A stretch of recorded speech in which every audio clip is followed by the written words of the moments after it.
Merci pour la présentation de ce rapport sur la stratégie de renouvellement de la flotte aérienne, de la sécurité civile.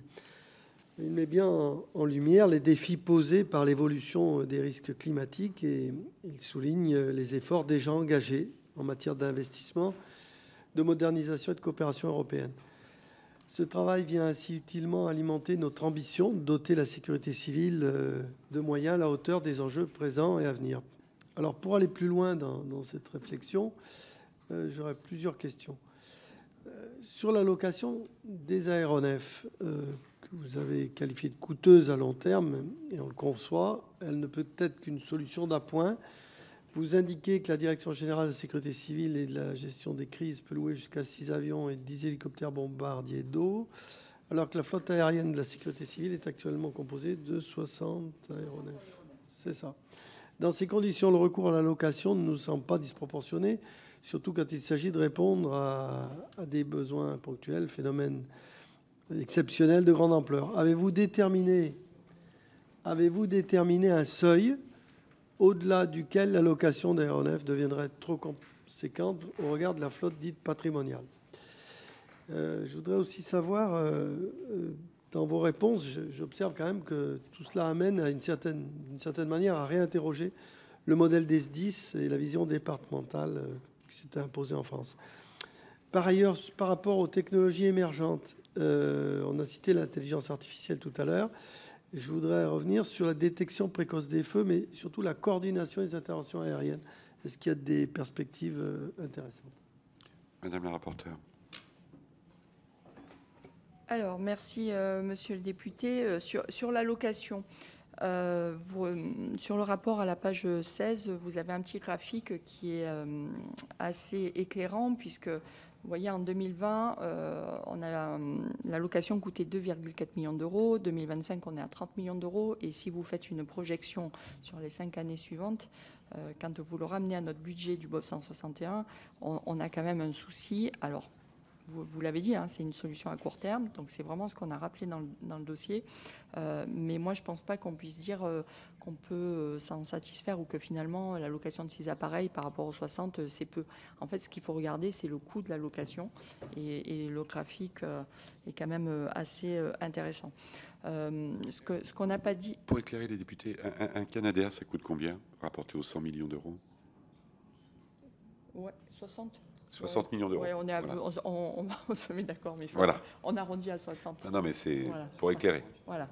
Donc, c'est-à-dire que si l'année prochaine, 2026, en tout cas, c'est les projections, si on est à 60 millions d'euros de location, ça veut dire que c'est un Canadair de moins. Voilà. Donc, c'est ça qu'il faut avoir en tête en termes de...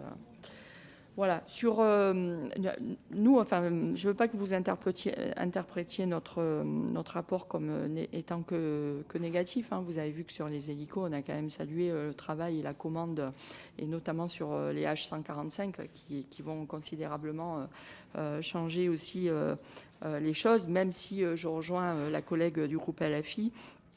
Sur la question de la répartition de ces appareils. C'est-à-dire qu'une fois qu'on a enfin des appareils, il faut qu'on puisse répondre à l'ensemble des besoins de tous les territoires. Ça fait partie du pacte républicain. Aujourd'hui, on a des zones sur le territoire national qui sont blanches. Voilà. Et on en connaît, vous et moi, quelques territoires qui sont concernés au sud du Massif central. Voilà, pour ne pas les citer. Voilà. Alors, sur les SDIS, oui, vous savez que les SDIS... Aujourd'hui, la sécurité civile, si je résume, c'est 6 milliards d'euros. Et on est à un peu moins d'1 milliard de la part de l'État.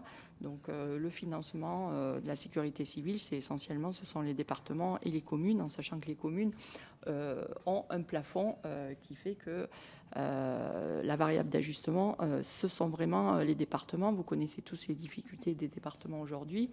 Donc on est au bout d'un système et c'est vrai qu'on a énormément d'attentes sur le projet de loi de modernisation qui est annoncé. Il va falloir prendre le sujet vraiment à bras-le-corps.